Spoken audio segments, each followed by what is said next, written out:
بسم الله الرحمن الرحيم. الحمد لله والصلاة والسلام على رسول الله وآله وأصحابه ومن استنى بسنته إلى يوم يلقاه. أما بعد، ikiwa leo tarehe 23 ya mwezi wa Shaaban mwaka 1447 Hijria, sambamba na kuwafikiana na tarehe 11 ya mwezi wa pili mwaka 2026 miladia, ikiwa tumebakiza takriban siku 7 kuingia katika mfungo wa mwezi mtukufu Ramadhani katika mwaka huu. Tupo ndani ya mwendelezo wa kitabu Ramadhaniyat Nisaiya ambacho kimekusanywa na kutungwa na Sheikh Abdullah ibn Ahmad al-Allaf hafidhahullah ta'ala. Na leo tupo kwenye kipengele ambacho ni cha 10 ama swali la 10 ambalo jawabu lake litakuja kadhalika katika yale majawabu ambayo yanakuja baada ya maswali kwenye upande wa ahkamu za wanawake zinazofungamana na mwezi mtukufu wa Ramadhani. Sheikh anasema ahyanan tara almar'atu atharan yasiran, baadhi ya nyakati anaona mwanamke athari ndogo lidami, athari ndogo za damu. Baadhi ya nyakati anaona mwanamke athari ndogo za damu, au nuqatan qalilatan jiddan mutafarriqatan, au nukta zilizokuwa ndogo sana zilizotofautiana ala saati al-yawm, kwenye kuna saa za siku. Kwa maana hayo yanajikariri na kujitokeza kwenye yale masaa ya siku moja. Ima kuna wakati athari ya damu ndogo au nukta chache zilizotofautiana. Maratan tarahu waqta al-aada wa hiya lam tanzil, baadhi ya wakati ana iona athari hiyo ndogo au nukta hizo chache sana zilizotofautiana na kutengana kipindi cha ada, na hali ya kuwa hiyo damu ya ada bado haijashuka. Wa maratan tarahu fi ghairi waqti al-aada, kuna baadhi ya nyakati mwanamke anaiona athari hiyo kwenye wakati usiokuwa wa ada. Fama hukmu siyamiha fi kilta alhalataini, ni ipi hukumu ya funga yake mwanamke huyo kwenye zote hali zote mbili? Sheikh anasema aljawab sabaqa aljawabu ala mithli hadha as-su'ali qariban, limetangulia jawabu la mfano wa swali hili hivi karibu. Lakin baqiya annahu idha kanat hadhihi an-nuqatu في أيام العادة وهي تعتبر من الحيض الذي تعرفه فإنه يكون حيضا. lakini imebakia kuwa utakapokuwa nukta hizi zipo kwenye zile siku za ada na ikawa zingatiwa ni katika hedhi ambayo mwanamke huyo anaijua hedhi hiyo, fa innahu yakunu haidan, kika itakuwa hiyo ni nini? Hedhi. Kwa maana akitazama vile pamoja na mchanganyiko uliotokea na mkorogeko uliotokea, ila bado kuna hali ya kuwa ni ile hedhi vile vile, basi ni hedhi hiyo. Ama ikija kwa sura nyingine ambazo ndio wenyewe wanazijua, basi kuna tamyizi kwenye hilo. Kuna tamyizi ambayo yeye ataifanya ili kupambanua kwamba hii damu ni hedhi ama ni vipi. Na hizo hali wanazijua wanawake kwenye upande wa kupambanua kwamba inapambanuliwaje. Na hilo ni swali la 10 kwenye zile ahkamu zinazofungamana na hedhi. Na swali hili linalofuata hapa katika maswali ambayo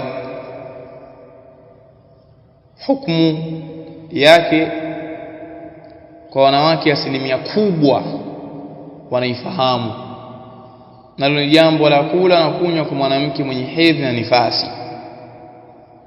Alhaidhu wan nufasa hal ta'kulani wa tashrabani fi nahari ramadhana, mwanamke mwenye hedhi na nifasi, je, watakula hao kadhalika na wanywe kwenye mchana wa Ramadhani?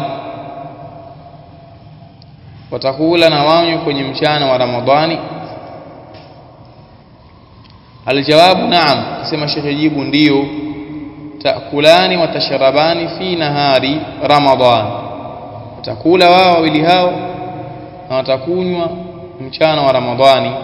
Lakini hapa kuna tambihi kwa yule ambaye yeye atakuwa sheria imemruhusu ale mchana wa Ramadhani, lakini al-aula an yakuna dhalika sirran, lakini lililokuwa ni aula zaidi, lenye kustahiki zaidi na lenye nguvu zaidi kwenye hilo ni kuwa kula kwake huko au kunywa kwake huko kuwe ni kwa siri.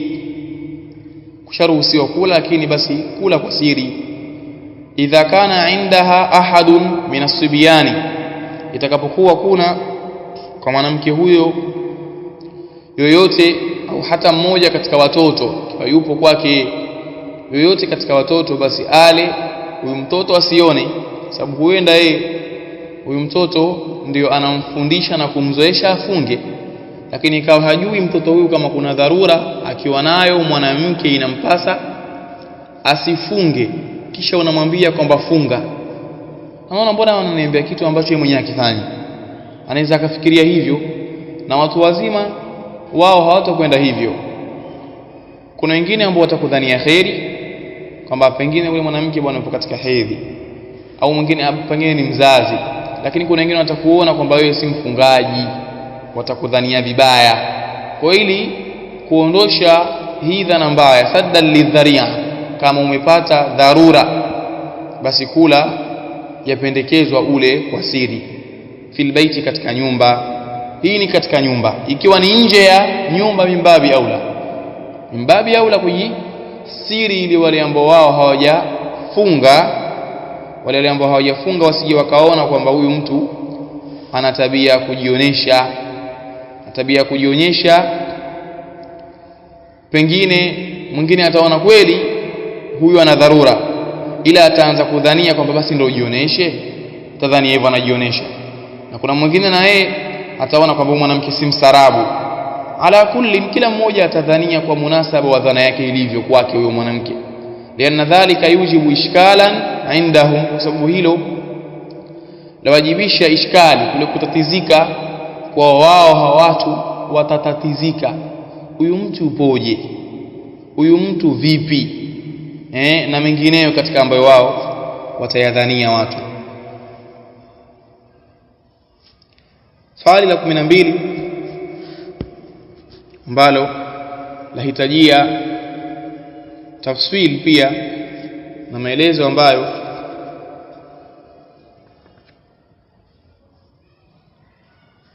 kwa upande fulani kauli za ulama zimetofautiana kwenye hili. Tulisome kisha tutaona tofauti imetokea wapi. Idha tahuratil haidu aw nufasa waqta al-asri, atakapotoharika mwenye hedhi au mwenye nifasi wakati wal asri, salatu al-asri vile au kipindi cha zama hizo, hal talzamuha salatu adh-dhuhri ma'a al-asri am la yalzamuha siwa al-asri faqat? Sema shekhe, je, itamlazimu yeye aswali salatu adh-dhuhri pamoja na salatu al-asri au haimlazimu yeye isipokuwa salatu al-asri tu? Au haimlazimu yeye isipokuwa salatu al-asri tu? Aljawabu, Sheikh anasema jibu, alqawlu rajihu, qawli iliyokuwa rajih, kwa maana fi hadhihi almas'ala khilaf wa hadhihi almas'ala mukhtalafun fiha. Fi hadhihi almas'ala, qawli iliyokuwa na nguvu kwenye mas'ala haya, ma alkhilaf, nasema Sheikh annahu la yalzamuha illa al-asr, ni kuwa haimlazimu yeye isipokuwa ile salatu al-asr faqat tu, haimlazimu isipokuwa hiyo. Lakini aliposema kwamba al-qawlu ar-rajih, kwamba ni hii, kwa maana ipo kauli ambayo inaonesha kwamba yamlazimu salatu dhuhri nayo pia aiswali, liannahu la dalila ala wujubi salati adh-dhuhri wal ala wujubi salati adh-dhuhri, kwa sababu hakuna wajibu wa hakuna dalili ya wajibu wa salatu dhuhuri kwenye hali kama hii. Hakuna dalili ya wajibu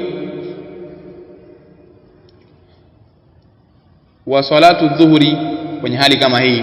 Wal aslu bara'atu dhimma, na asili ni kule kuwa mbali dhimma ya huyo mtu, kama ni kuwa mbali dhimma ya mwanamke huyo. Anasema kadhalika thumma idhna an-nabiyya, na dhimma hapa ni kulikuwa kwamba hudaiwi, dhimma ya kudaiwa hiyo swala haipo, sema hiyo ndiyo asli. Naam, inna an-nabiyya sallallahu alaihi wasallam, kisha hakika ya mtume sallallahu alaihi wasallam, qala, amesema, man adraka rak'atan min al-'asr qabla an taghruba ash-shamsu faqad adraka al-'asr, yote atakayediriki rakaa katika salatu al-asri kabla ya kuzama kwa jua, hakika yeye huyo amediriki hiyo al-asri, salatu al-asri kidiriki. Wala yadhkur annahu adraka adh-dhuhra, anasema shekhe, na mtume hakutaja kwamba mwanamke huyo kaidiriki swala ya dhuhuri.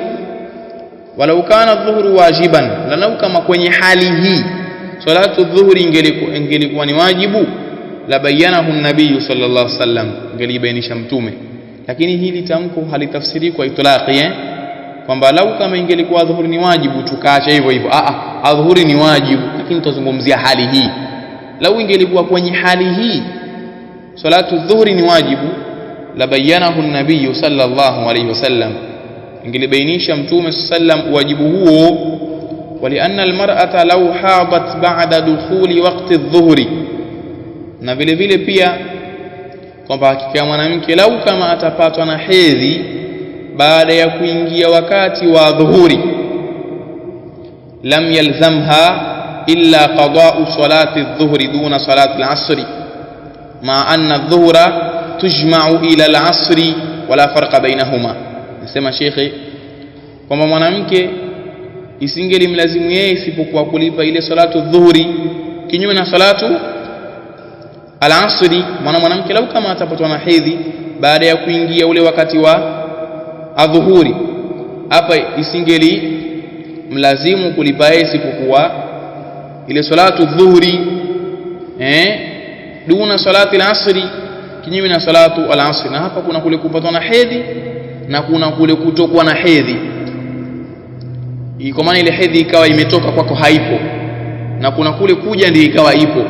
Kataja swali kwa njia mbili shekhe hapa, lakini pamoja na vote anasema shekhe hapo haitomlazimu kulipa isipokuwa salatu dhuhuri kinyume na salatu al-asri, ma anna adh-dhuhra tujma'u ila al-asri, pamoja na kwamba dhuhuri hukusanywa na kuchanganywa pamoja na mpaka kufikia muda wa al-asri.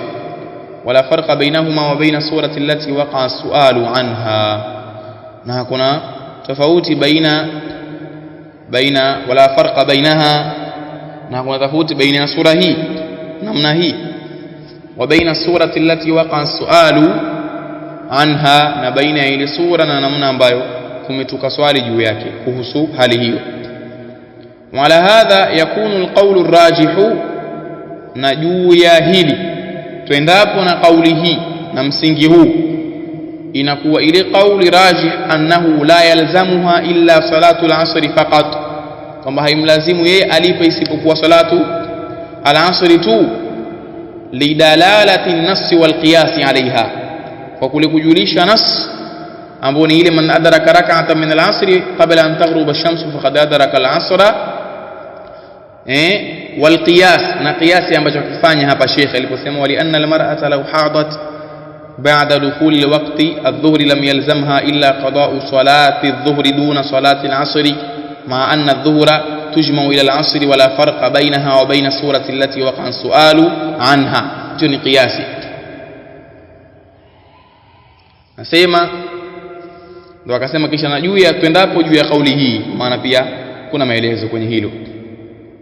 Wakadhalika sha'nu fima law tahurat qabla khuruji waqti al-isha, na vile vile sha'nu hali jambo lipo hivyo hivyo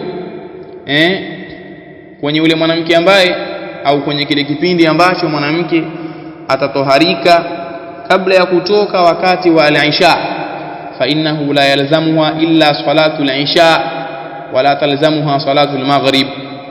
Nasema Sheikh hapo haimlazimu yeye isipokuwa swala ya Isha na wala haimlazimu yeye swala ya maghrib. Lakini kauli nyingine kwa ulama hapa kwenye hili kwamba itamlazimu yeye na ile swala, yani wakati wa swala iliyopo ni wakati wa swala iliyopita kwenye kipindi kile kile. Wale wasema hivyo kwa maana wapo wale wasema kwa mwanamke atatoharika wakati wa Isha, maghribi inampasa alipe, na kuna waliosema kwamba kama mwanamke atatoharika wakati wa asri, swala ya adhuhuri inapasa ilipe. Lakini Sheikh karajihisha kauli hii tuliyoiona na kuitilia nguvu. Na swali ambayo inafuata hapa linahusu masail ya kipomokwa. Kipomokwa ni mwanamke ambaye ana ujauzito alafu mimba ikatoka, asiqtu. Baadhi an-nisaa allati yajhadna la yakhluna min halatayn, wanawake ambao wanatokwa na vipomoko, ni kwa maana ule mimba ikavurugika, mtoto akatoka kwenye umbile ambalo bado hajakamilika au kakamilika, kwa maana mtoto akatoka kabla ya wakati wake, hawaipukani na hali mbili. Imma an tajhadha almar'atu qabla takhalluqi aljanin, imma mwanamke ashushe kile kipomoko kabla ya kuumbika umbile la kitoto, ule mtoto kabla ya kuumbika umbile lake. Wa imma an tajhadha ba'da takhalluqihi wa dhuhuri takhtit fihi, na ima ni kule kuwa avunje hiyo mimba, kwa maana kitoke kitoto, yani kipomoko, baada ya kuumbika kwake umbile lake na kule kudhihiri zile alama za kwamba huyu tayari ni mtoto vizuri tu. Fama hukmu siyamiha dhalika al-yawm alladhi ajhadat fihi wa siyami al-ayyam allati tara fiha dama, ni ipi hukumu ya funga yake siku hiyo mwanamke huyo ambayo yeye ndiyo kaporomosha kipomoko, na masiku yale ambayo atakuwa anaona damu ya yule mtoto, maana ile damu ambayo inamtoka kuharibika mimba. Tutaona hapa kwamba mtoto kukamilika umbile hali ya mwanzo na hali nyingine bado hajakamilika umbile. Kuzifunga zile siku ambazo limetokea ile tukio ni nini? Aljawabu, idha kana aljaninu lam yukhallaq, itakapokuwa yule mtoto mdogo bado hajaingia umbile, kile kichanga, aljanin, kitoto kichanga kilichokuwa tumboni, na jamu yake ni ajinna, hakijaingiwa na umbile la sura, fa inna damaha hadha laysa dama nifasin, hakika ya damu yake hii sio damu ya nifasi.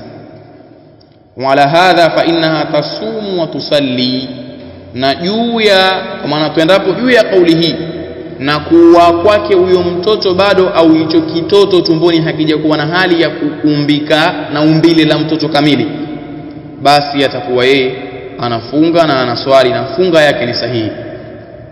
Wa idha kana aljaninu qad khuliqa, na ikiwa ile mtoto tayari na kile kichanga tumboni kishatiwa umbile, fa inna damu nifasin, hakika ya damu itakuwa ni damu ya nifasi, damu ya uzazi.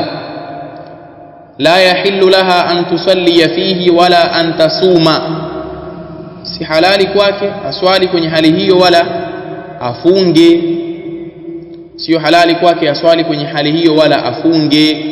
Nasema shekhi, wal qa'idatu fi hadhihi almas'ala aw adh-dhabitu fiha, na kanuni kwenye mas'ala haya au kidhibiti kwenye mas'ala haya, annahu idha kana aljaninu qad khuliqa fadamu damu nifasin, kwamba ikiwa aljanin, kile kichanga tumboni kishakuwa na umbile la binadamu, basi damu itakayotoka kwa kuporomoka mtoto wa sampuli hii, kwa sababu ashakuwa mtoto kamili huyo, inakuwa ni damu ya uzazi, damu ya nifasi. Wa idha kana lam yukhallaq falaysa damu dama nifasi, ikiwa yule mtoto tumboni bado haja kuwa na hali ya umbile la sura, itakuwa ile damu yake sio damu ya nifasi. Mtoto bado hajakuwa na maumbile ya kwamba ni mtoto, kwa maana tayari tunatujalia kwamba ndio ni mudgha mfano au ni alaqa, akawa na hali hiyo. Wa idha kana damu dama nifasi, na itakapokuwa damu ni damu ya nifasi, fa innahu yahrumu alaiha ma yahrumu ala nufasa, kwamba hakika si vingine mambo yalivyo, itakuwa ni haramu kwake yale ambayo ni haramu kwa wale wenye nifasi. Wa idha kana ghairu dami nifas, au wa idha kana damu ghaira, tukihukumia hivyo wa idha kana ghaira dami nifas, na itakapokuwa sio damu ya nifasi, fa innahu la yahrumu alaiha dhalika, kwa si haramu kwake hilo. Kwa masala kwenye hili ya kuyazingatia ni kule kuwa mtoto ashakuwa na umbile. Mimba ikiharibika, mtoto tayari ishafikia kwamba ana umbile, itakuwa mwanamke huyo anatakiwa azingatie damu hiyo ni damu ya nifasi, kwa sababu ashakuwa na umbile, ni mtu ule. Na vile vile pia akiwa hajakuwa na umbile, basi hiyo damu itakuwa ni yenye kutoka tu, hakuna kuwa kwake yeye itamzuia funga wala swala damu hiyo, na mengineyo ambayo yametajwa kwenye hili, lakini hapa shekhe kataja kwa ujumla na kwa ufupi. Tutakuja kuendelea katika majlisi ijayo kwenye swali la 14.